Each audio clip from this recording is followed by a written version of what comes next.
BA पाठ तृतीय वर्ष के प्रथम प्रश्न पत्र प्रमुख राजनीतिक व्यवस्थाएं, राज्य व्यवस्थाएं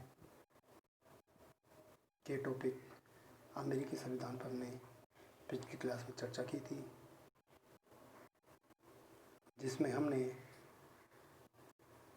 अमेरिकी संविधान का उदय व उसके स्रोतों के बारे में हमने अध्ययन किया था। पिछली कक्षा में हमने पढ़ा था कि उसका जो संविधान है उसका उदय या उसका निर्माण 1789 का जो फिलाडेल्फिया सम्मेलन था वो है। इसके उदय के चरणों को हमने 4 भागों में बांटा। औपनिवेशिक युग, स्वतंत्रता की घोषणा, परिसंघ की स्थापना और संविधान का निर्माण। इन 4 बिंदुओं के अंतर्गत इसके संविधान के उदय के कारणों के बारे में हमने अध्ययन किया। अब इसके बाद हमने इसके स्रोतों के बारे में अध्ययन किया, जिससे हमें पता लगा कि अमेरिकी संविधान के स्रोत क्या हैं। इसके मूल स्रोतों में फिलाडेल्फिया सम्मेलन है, जिसके द्वारा निर्मित जो प्रलेख है वो महत्वपूर्ण है। इस प्रलेख के द्वारा ही वर्तमान में भी सारी व्यवस्थाओं का संचालन किया जाता है। अब हम अमेरिकी संविधान की विशेषताएं अध्ययन करेंगे। जैसे कि आपको पता है कि विश्व के समृद्ध देश हैं, उन सभी संविधानों के स्रोत, विशेषताएं अपना अपना अलग अलग महत्व है। उसी प्रकार अमेरिकी संविधान का भी एक विशेष महत्व है। यहाँ का संविधान एक आदर्श प्रजातंत्र राज्य की स्थापना करता है। यहाँ का संविधान सरल और संक्षिप्त है। इसकी विशेषताओं में पहला पॉइंट निर्मित और लिखित संविधान है। इसका निर्माण किया गया है मनुष्य को द्वारा और लिखितबद्ध क्रमबद्ध रूप में लिखित है। अमेरिका जो संविधान है आधुनिक युग का प्राचीनतम लिखित व निर्मित संविधान है, जिसका निर्माण 1787 ईस्वी में हुआ। यहाँ के संविधान के मूल ढांचे का निर्माण फिलाडेल्फिया सम्मेलन है। इस संविधान में समय समय पर संशोधन व परिवर्तन होते रहे हैं।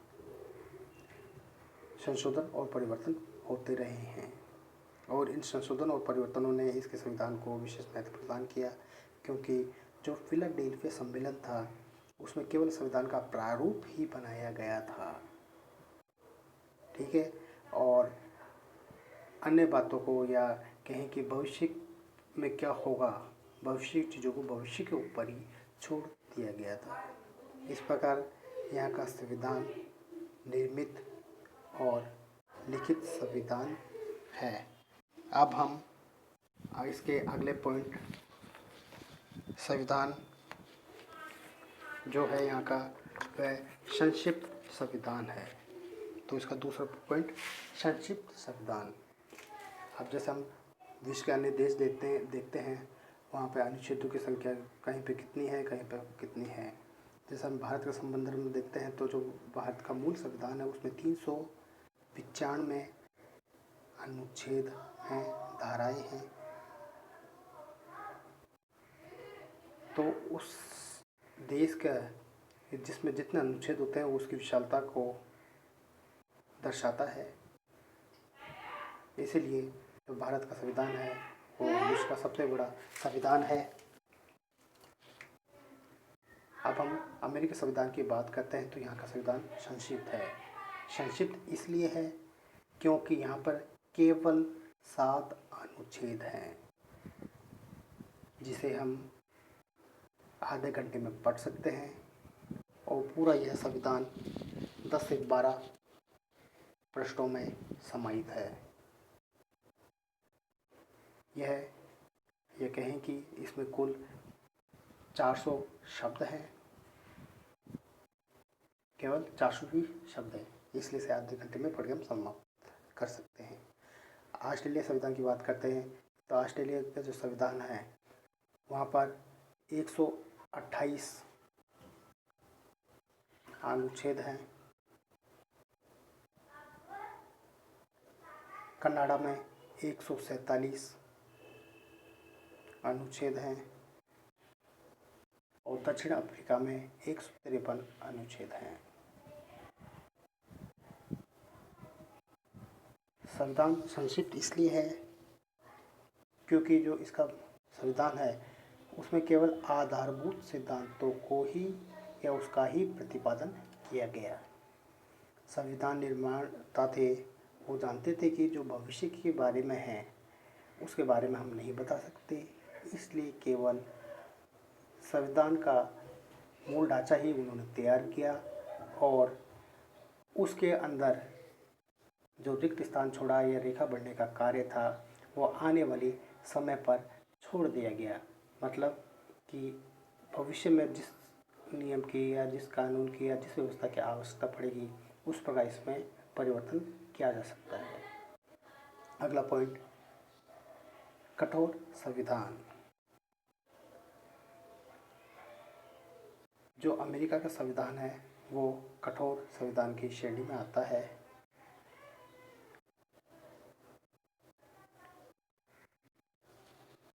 यह संविधान कठोर इसलिए है क्योंकि यहाँ पर संशोधन के लिए एक विशेष प्रकार की पद्धति अपनाई जाती है जो अत्यंत ही धीमी एवं जटिल है।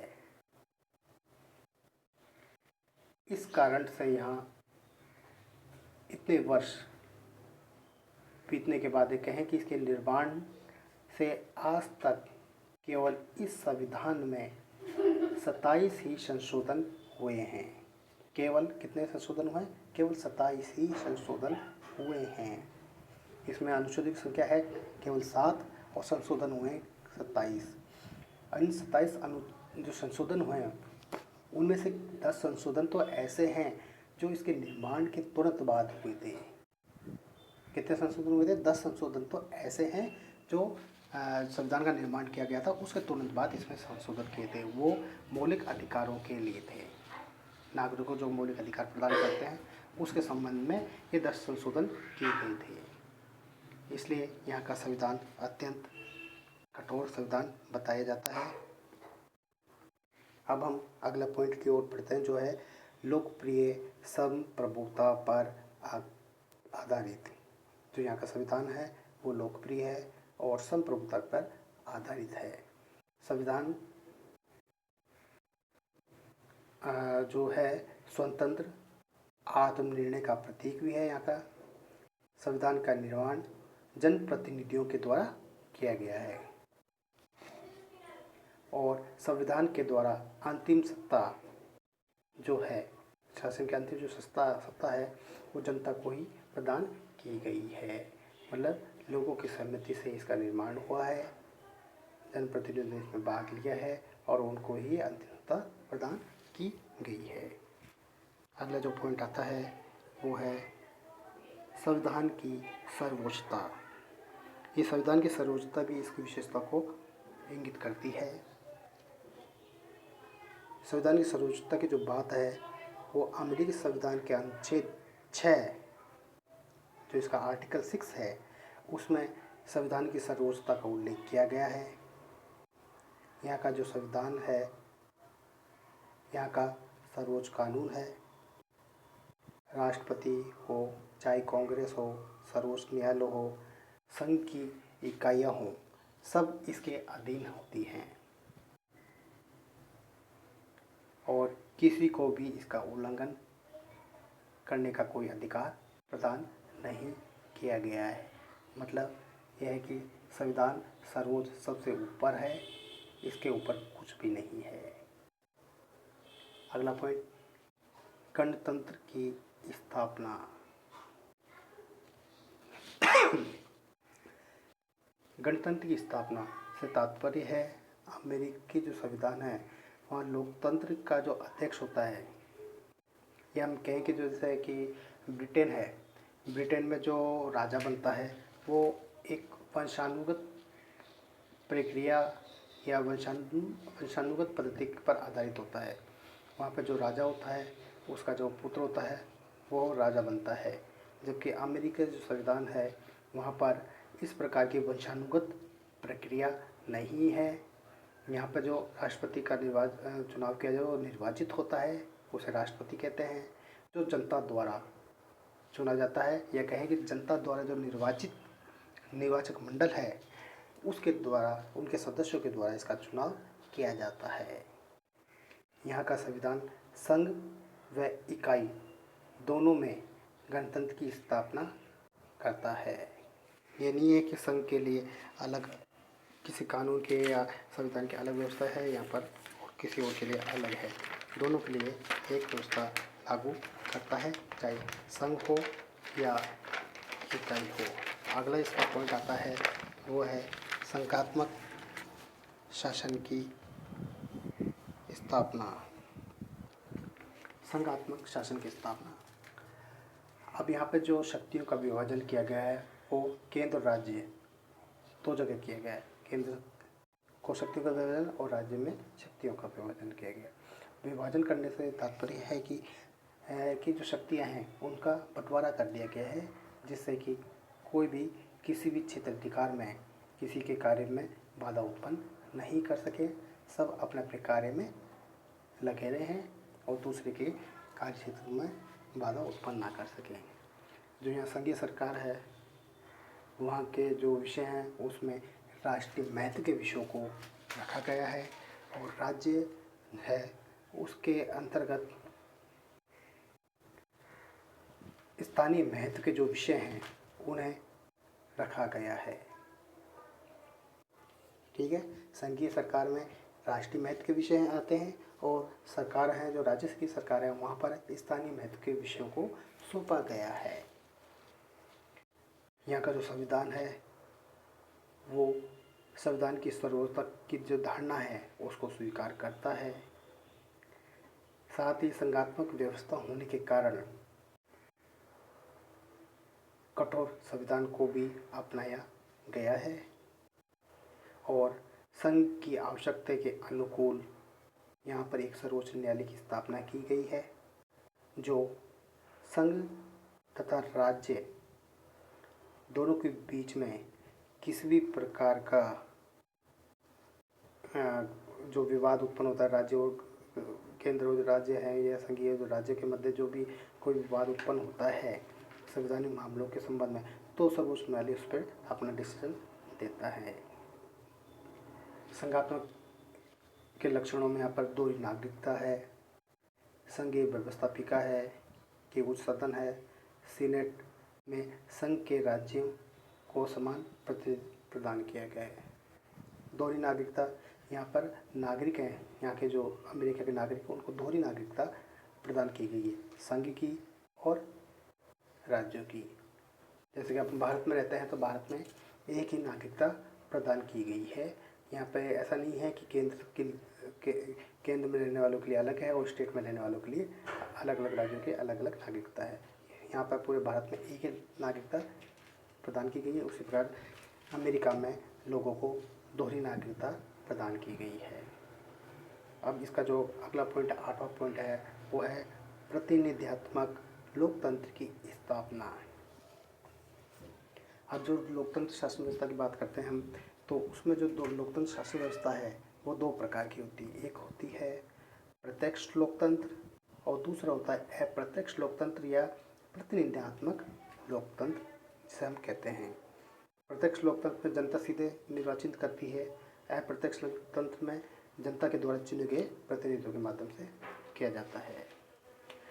अब प्रत्यक्ष लोकतंत्र है वो उसमें क्या होता है कि अगर देश में जनसंख्या कम है, सीमित है, तो वहाँ पर इस प्रकार की पद्धति को अपनाया जाता है। जहाँ पर जनसंख्या अधिक है, विशाल देश है, वहाँ पर इस पद्धति को नहीं अपनाया जा सकता है। अब जैसे हम प्रत्यक्ष लोकतंत्र की बात करते हैं, जैसे स्विट्ज़रलैंड है, वहाँ पर बहुत सारे छोटे छोटे कैंट है, तो वहाँ की जनता को क्या है कि एक जगह पर इकट्ठा किया जा सकता है और शासन के बारे में या चुनाव आमने सामने रखे किए जा सकते हैं।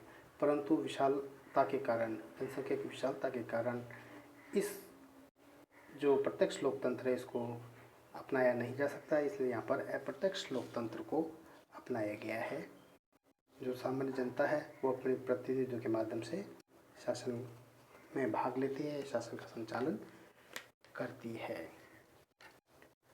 अब इसके बाद जो अमेरिकी संविधान की विशेषताओं के अगले पॉइंट हैं, उनके बारे में हम अध्ययन करेंगे अगली क्लास में।